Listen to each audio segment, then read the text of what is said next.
Eles eram considerados desonrosos entre os homens, e na maioria dos países eram desprezados e obrigados a viver à margem da sociedade, bem longe dos principais cidadãos. Não é surpresa que a vocação dos carrascos medievais esteja entre os trabalhos mais indesejáveis da Idade Média, junto com coletor de sanguessugas e agricultor de gong. A ilegalidade e o crime eram generalizados em todo o mundo. Estupro, assassinato, roubo, heresia, todo tipo de pecado e devassidão corriam sem controle pela sociedade medieval. A maioria dos países procurava afastar-se da ideia de que as acusações criminais eram um assunto privado. Autoridades criaram procedimentos legais para prender suspeitos sem necessidade de acusação da vítima. Isso significava que eles poderiam investigar, questionar e obter uma confissão do acusado. E uma vez considerado culpado, para a maioria das pessoas a justiça era rápida, brutal e sem misericórdia. Um exemplo precisava ser feito dos criminosos capturados, já que a maioria evita a prisão. E qual melhor dissuasão do que uma execução pública? Uma das primeiras posições registradas de carrasco oficial data do início do século XIII. Apelidado de La Justice, Nicolau Johann foi nomeado na Normandia norte da França. A ideia de ter apenas uma pessoa responsável por qualquer assassinato sancionado pelo Estado se espalhou rapidamente pelo resto da Europa, à medida que a pena capital se tornava cada vez mais popular na tentativa de livrar as cidades da ilegalidade. Mas como era ser um carrasco medieval? Bem, vamos voltar no tempo e dar uma olhada na vida de um carrasco medieval. Bem-vindo à loucura medieval.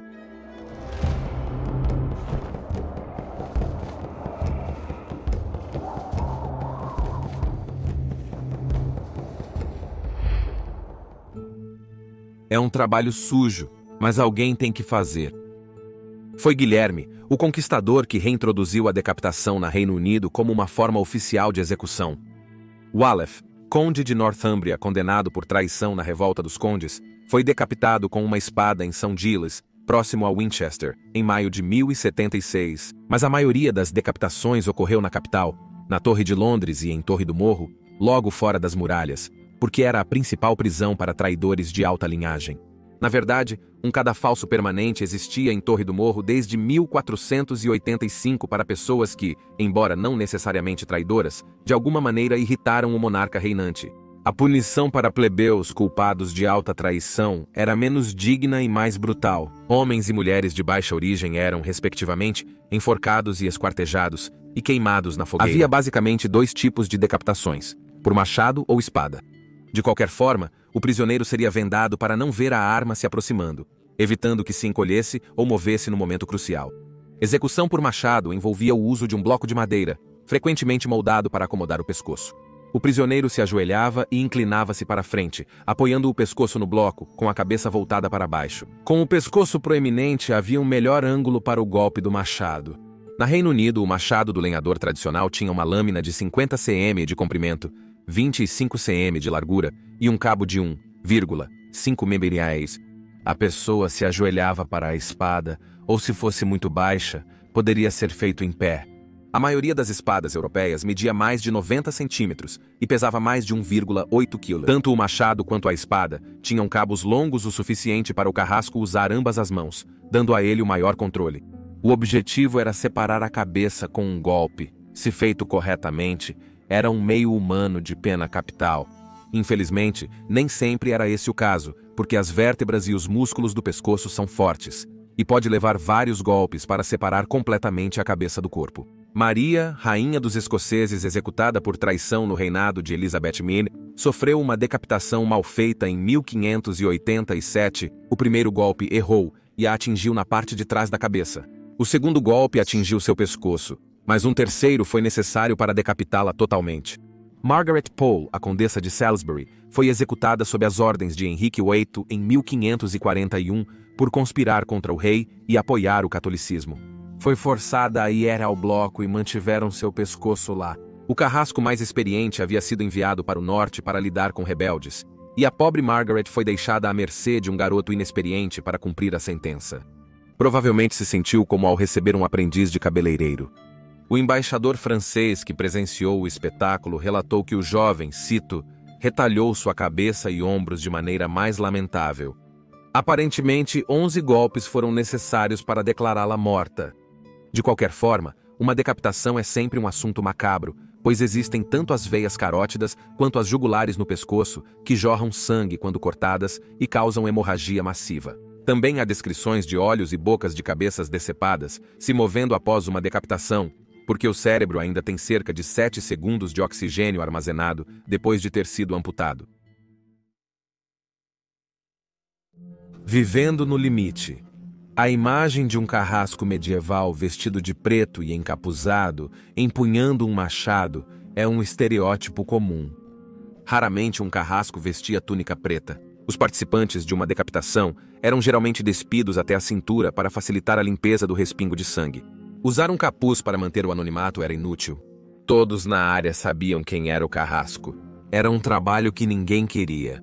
Quando tudo estava dito e feito, seja por decapitação, enforcamento ou queima, acreditava-se que o carrasco era um indivíduo perturbado, pronto e disposto a tirar uma vida sob comando. Um pecador sem chance de salvação. Muitos encontraram a posição imposta a eles, passada de pai para filho, porque toda a família era desprezada, e qualquer filho de um carrasco era incapaz de conseguir um trabalho honesto, pois as guildas se recusavam a admiti-los. Outros eram criminosos condenados, que estavam dispostos a assumir o trabalho de matar outros para ter sua própria sentença capital anulada. Em quase todas as culturas, o carrasco medieval era ostracizado e detestado pela sociedade. Na maioria dos países, precisavam viver com suas famílias isolados de todos. Na França, eram obrigados a usar um casaco vermelho ou amarelo, simbolizando desonra. Tinham mesa exclusiva e caneco próprio em estalagens e casas públicas, pois ninguém queria ser contaminado pelo que tocassem.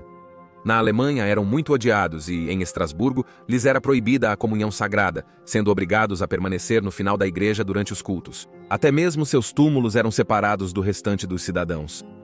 Na Reino Unido, você poderia realmente ser indenizado se fosse confundido com um carrasco, e na Espanha sua casa era pintada de vermelho, e sua taxa era jogada nele em vez de entregue a ele. Todos temiam a contaminação pelo contato físico direto com um homem tão desonroso. Para os espanhóis, o garrote era o método de execução escolhido. O prisioneiro era contido em uma cadeira alta, com uma faixa metálica ao redor do pescoço. O carrasco ficaria atrás e apertaria a faixa com uma manivela até ocorrer asfixia. Ele sempre era preso por assassinato depois de ter realizado o crime, mas também sempre era julgado e depois absolvido porque ele havia, citação, cometido assassinato em virtude de seu cargo. A maior parte do trabalho era esporádica, e os carrascos viajavam por uma região de cidade em cidade para cumprir seus deveres, então seus salários raramente eram suficientes para viver. Portanto, era necessário que eles ganhassem dinheiro de outras maneiras, como cobrando impostos de prostitutas e leprosos, limpando latrinas ou trabalhando como abatedores, que envolvia a remoção de carcaças de animais mortos ou moribundos das vias públicas. Em Dijon, França, a missão era exterminar porcos encontrados na cidade, já que era proibido. Na verdade, eles realizavam quaisquer trabalhos essenciais, mas eram menosprezados na sociedade por serem sujos ou degradantes. Havia algumas vantagens, no entanto. Em Paris, o carrasco tinha permissão para pegar uma porção de cada carga de grão que chegava ao mercado, mas ele tinha que usar algum tipo de utensílio para pegar o grão e não podia tocá-lo com as mãos nuas, por medo de que ele o contaminasse. Eles também tinham direito a toda a propriedade deixada pela pessoa condenada. Era esperado que o carrasco executasse sua função profissionalmente, para evitar acusações de crueldade ou incompetência. Uma decapitação mal-sucedida, que leva mais de 3 golpes de machado ou espada, pode ter sérias consequências. Espectadores insatisfeitos já foram conhecidos por atacar um carrasco ineficiente. Se ele sobrevivesse ao ataque, seria financeiramente punido pela perda de sua taxa e poderia até enfrentar prisão ou ser removido de sua posição. Enforcamento.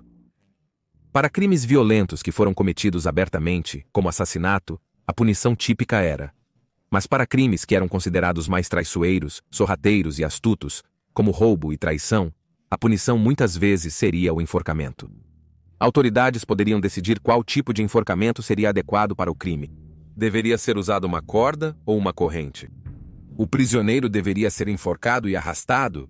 Por quanto tempo o corpo deve ser exposto na forca e deixado para apodrecer como um exemplo para todos verem?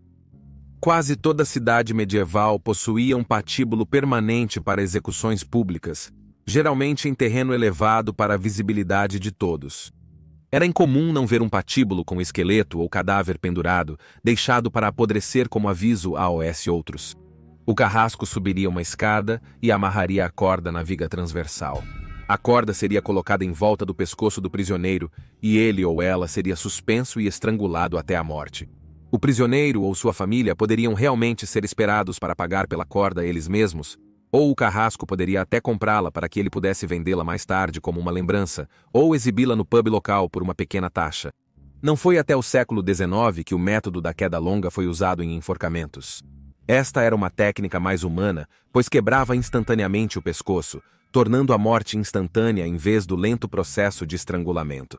Em alguns casos, o juiz ordenava que o condenado deveria ser disciplinado, apenas experimentando a horrível sensação de enforcamento. Logo, o prisioneiro teria uma corda atada sob as axilas, não no pescoço, antes de ser suspenso. Isso também era perigoso, pois o peso corporal poderia apertar as cordas no peito e provocar asfixia. Muitos foram achados mortos após serem punidos desta forma. Um negócio sujo.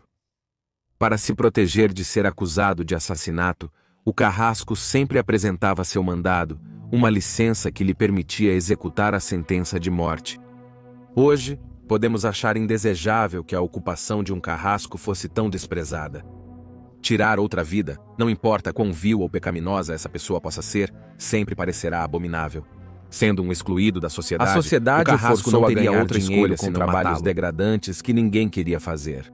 O trabalho de carrasco medieval era uma vida solitária e macabra, mas era melhor do que estar do outro lado do machado. Espero que tenha gostado do vídeo, inscreva-se, lançamos vídeos semanalmente. Saúde!